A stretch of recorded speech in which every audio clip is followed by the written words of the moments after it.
Namo tassa bhagavato arahato samma sambuddhassa.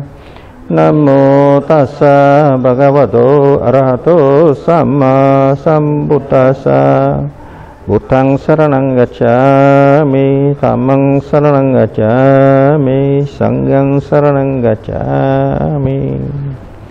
Sadhu, sadhu.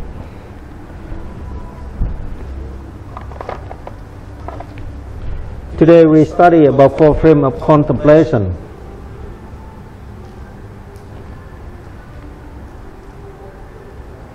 But we focus only one dimension of the four frame of contemplation. We know four frame of contemplation: the body,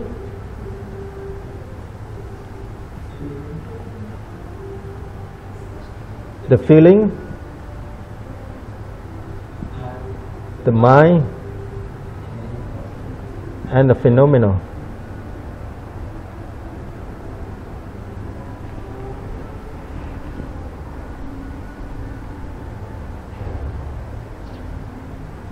That's a four frame of contemplation because it's a reference for us to look at our body, our feeling, our mind, and our phenomenon, the internal and external changing, dynamic changing.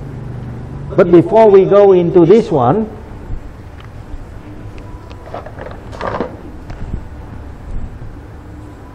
we have to understand how we do it, because we are practicing. The important thing, we know the body, we talk about that later. What's the comprising of the body, what constitutes the feeling, we talk about that later. But now we have to understand how we do it. How? To meditate or contemplate.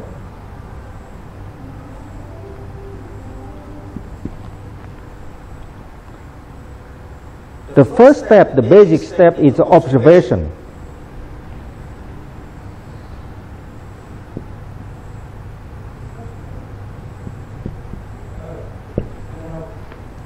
Second step is mindful observation.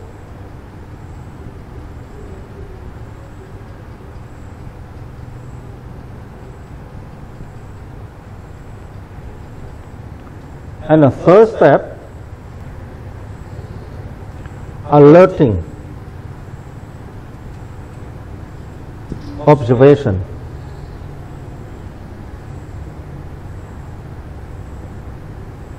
And the fourth one, focus,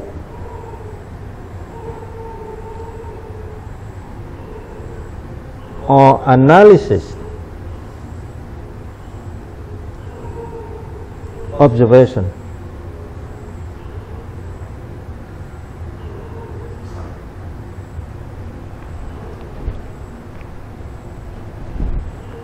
When you are not clear in something, just stop me. Raise your hand. Okay. We have to study. I want to study from you too. Observation in the four frame or four reference of contemplation, the Buddha say, be cool. Breathing in, you know you are breathing in. You observe your breathing in. Breathing out, observing, breathing out. The act of air moving in and out. If it is short, you must know it's short. Observe it. Don't interfere with that. Just let it be. It's short, you know, my breath is short, long, in, out. Observing, like the policeman standing in a nozzle, and watching every movement in and out. Don't go astray. Don't go wandering. Just keep your mind steady in the nose.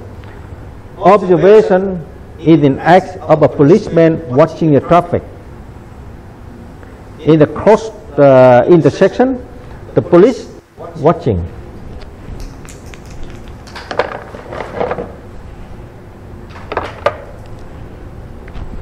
Like police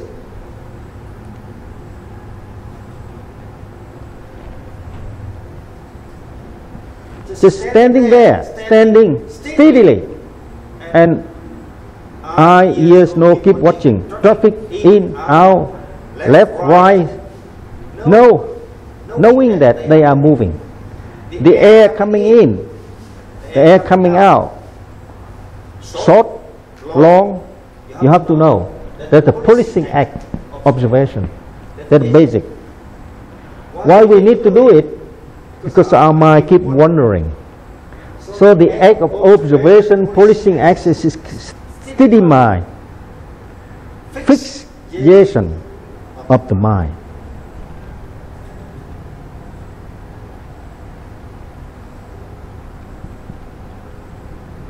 Of my activity.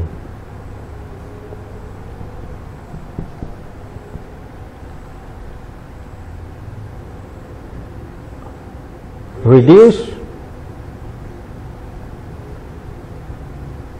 wandering, thought, wandering activity.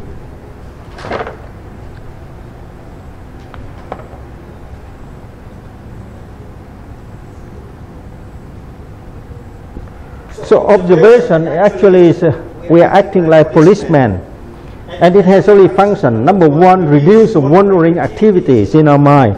Number two is the fixation of the mind in the activity. Now, what do I mean by reducing the wandering activity? 1 minute we focus on the breathing in, breathing out. Another minute our mind go astray to a supermarket or to the kitchen, something, or even not going anywhere but fail to recognize the in and out of the air. We still here. We are not wandering anywhere, but we lose the focus on the air. And that's the purpose of the observation. Skillfully, the Buddha says skillfully.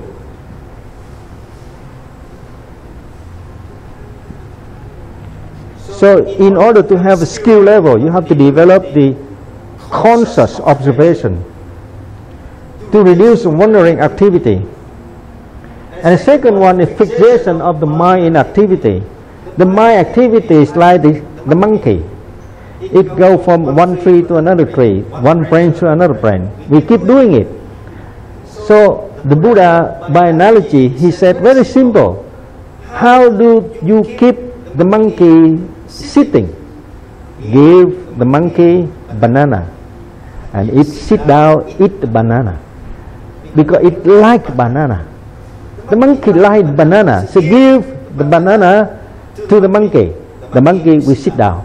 The mind also, if you give them the object which is like, it will continue fixed with the object. So if you say breathing in, breathing out, it like it, so it keep attaching to it. Or you say you don't want that, you say hot or cold in the air.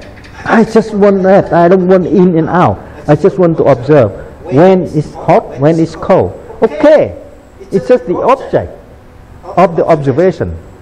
It's nothing to do with enlightenment.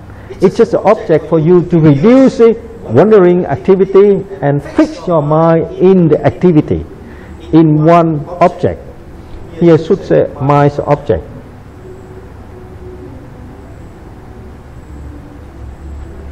Because objects always have the many objects arising at the same time. So that's why I call activity. You breathing in, you try to focus on the nose, and you hear suddenly hear the dog barking, or someone knock the door, knock knock knock, or something falling down on the altar, or somebody walking on the street, or somebody shouting each other. You listen to it. It's a second object. So first object and second object, and third object,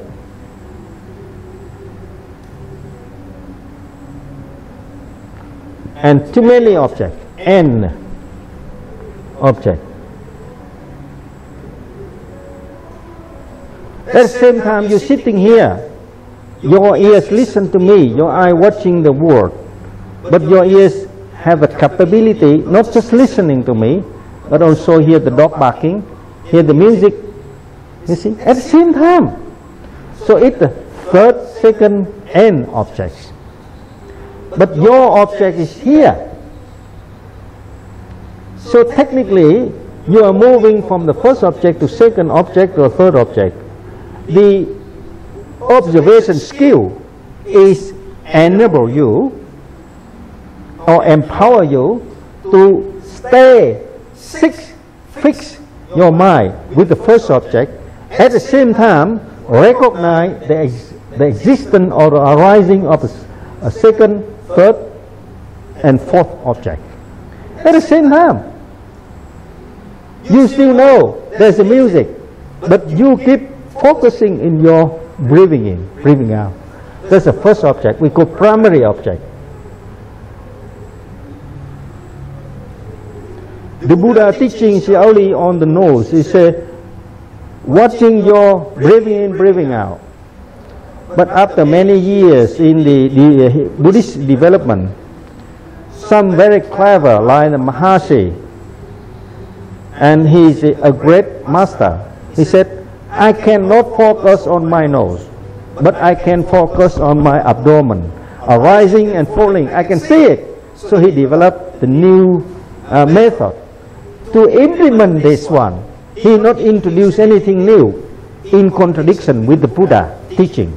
He only tried to elaborate it and try to find a way to implement the Buddha teaching. So by observing the arising and falling of abdomen, I can stick with the first object. And it's easy to do it because in up and down, everybody can pay attention. So it becomes famous. Mahasi translate into the Panditarama and many traditions. They copy the same method, but they slightly changing a little bit. You know why they want to change? Why don't they want to stick with the Buddha teaching, original teaching? Why they keep changing? The self. That's mine. I developed the new idea. I am the great master. You see, hiddenly, inevitably, they establish the self-identity. They prove that they have a new idea, new method, new tradition, but inadvertently it depart from the Buddha teaching, Buddha original teaching. So we are trying to find the solution. We have to come back to the Buddha teaching. The Buddha teaching is here. Observation, you have only two ways. One, to reduce the wandering activity in your mind. Second, fix your mind in the object. And the object have many objects, primary object, secondary object, blah blah blah, too many objects. Skillfully observe by stick your mind, fix your mind into the primary object. At the same time, still recognize second, third object. Still hear the dog bark, hear the sound, people walking, hear the music outside. But you see, the motor bicycle just run out. You still hear that, but you're not focusing on that. You still, whatever you do, you come back to your breath, in and out, in and out. That's an observation skill. Clear? Any question to ask here? Two purposes. There are a few more purposes, but I disagree with the some master. It's, I look at the original text, mainly Buddha teaching. I may be wrong, maybe some more, but that's the key thing. Second is mindful observation. Is you observe with the mindfulness. You know there is something there. The breathing in, breathing out, there's something else. Like the noise, the fan, the noise of the fan. You listen to me, you look at me, but your ears, and you can hear the sound of the fan. And you know there is a fan. Why you know there is a fan moving? Because you are familiar with the sound of the fan already. It's here. And you know the fan's moving. You haven't seen it, but you know. So it's in your consciousness. Yeah. Mindful observation, not to be cheated by the consciousness. You only observe something, you hear, you see. Not something by imagination. Even here, very close, there is the existing of the fan. The fan is existing. You hear the sound. But in the mindful observation, you don't think of the fan. You just know there's a sound. Foo, foo, foo, foo, foo, foo. The fan moving. The sound. But don't think that there's some correlation between the sound and the existence of the fan. That's too far. You don't do it. So, mindful observation is observing something with mindfulness by eye, ears, nose. Directly. Not by the interference or not by imagination or not by the logic analysis. No. Just I see that. I see the fan. I see the fan moving. And if I don't see it, even I hear the sound. I hear the sound.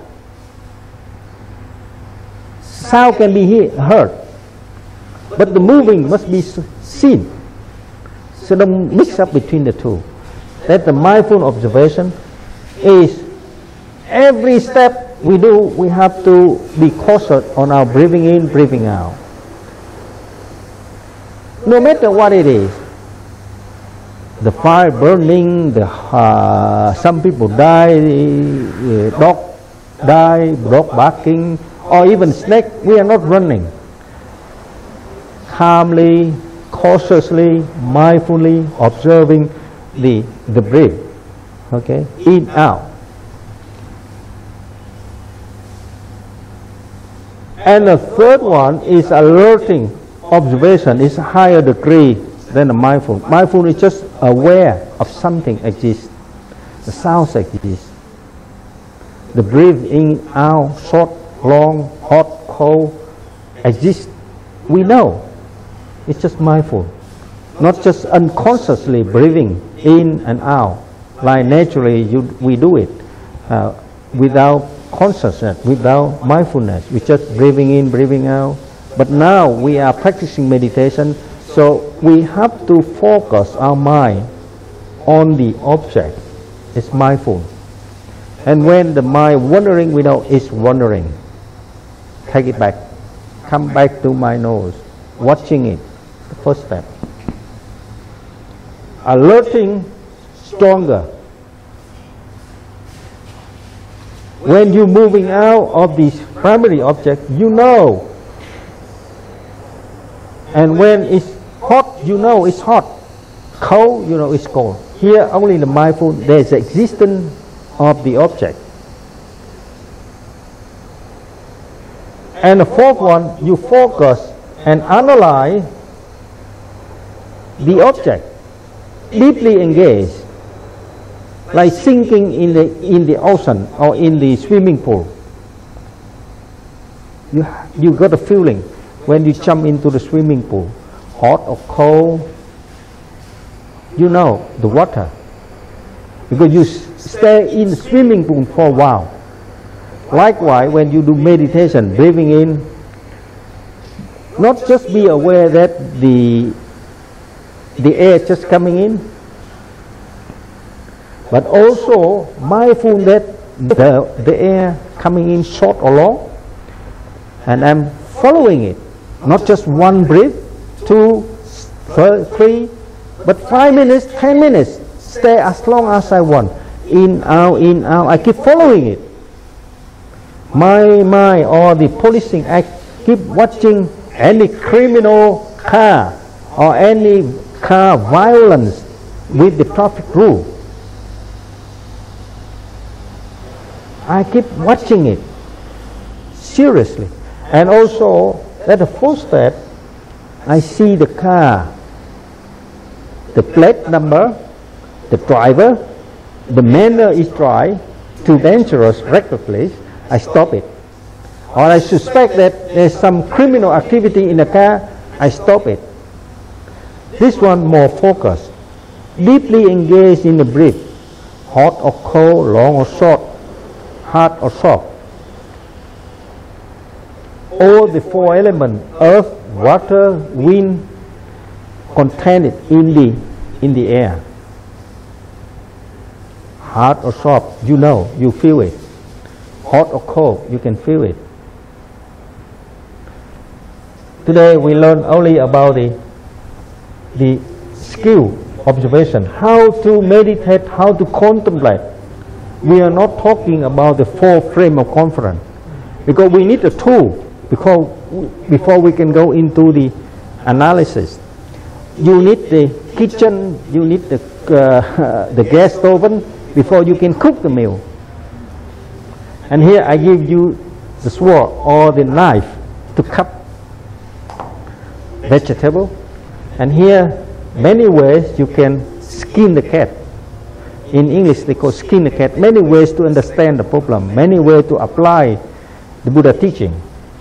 So first step, you have to observe breathing in, breathing out, because it's a primary object. The purpose here, reducing the wandering activity and fix your mind into the primary object. At the same time, still recognize the arising of the several objects.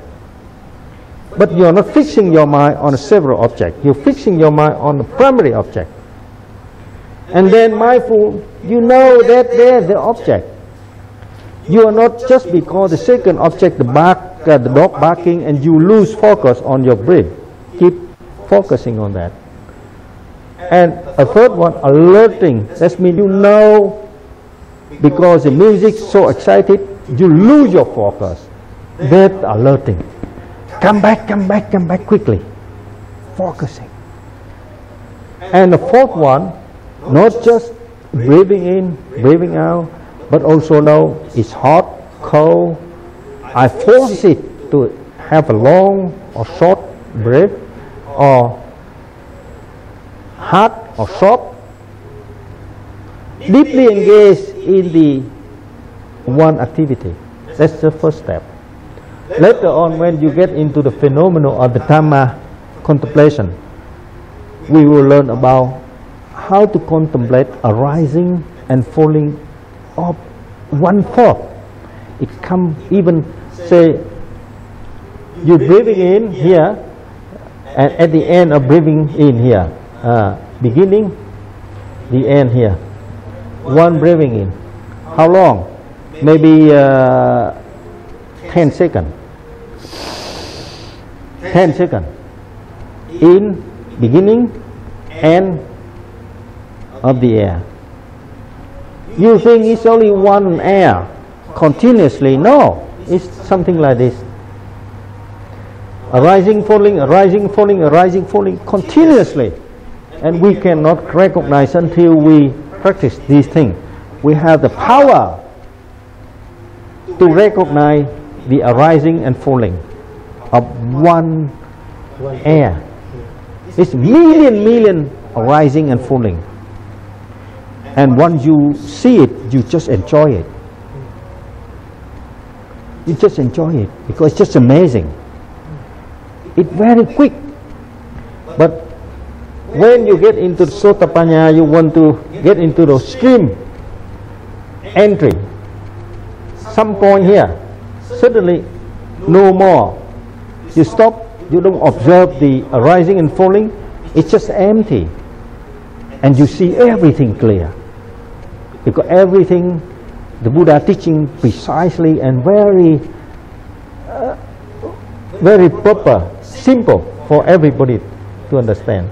At some point, when the arising and falling disappear, your mind open to the new world. And by analogy, people call satya, that means the truth. The truth is just arising and falling. Now we need a skill, we need a tool before we can contemplate. Okay? I think that's enough. Just few steps, practical, so that we can practice. Any question? No rush. keep thinking about that or read some book, and in your practice you will see it. This one, just like the police standing, seeing the traffic. This one, look at the car, coming in, coming out. This one, more precisely, the car plate, the driver. And this one, oh, what's going on in the car? In the braving in, just observing in, out. This one, knowing when, the beginning or the end. And this one, following it, the nature, hot, cold. And this one, analyze it. Later, when we go into using this one for the Dhamma or phenomenal contemplation, we have to analyze not just existence, but the nature of arising and falling of the Dhamma. Standing in the room with all the mirror around, and you see your reflection everywhere. You say too many images, but actually only one. So phenomenal is the proper one, because there's only one to focus. A million of them, it's just a reflection. So you have to make distinction between the truth and the reflection. I conclude it by the one story. When the Buddha returned home, his ex-wife tried to persuade him to stay. So she produced some medicine, about 500 tablets of medicine, and asked Rahula to give it to the Buddha. And if normal people, when you eat that kind of medicine, you arise the sexual desire. But Buddha's nothing. Buddha knows it's funny. He ate it to please everybody. But he is a Buddha. So nobody, nothing can harm him. Nothing can control him. His mind is so clear.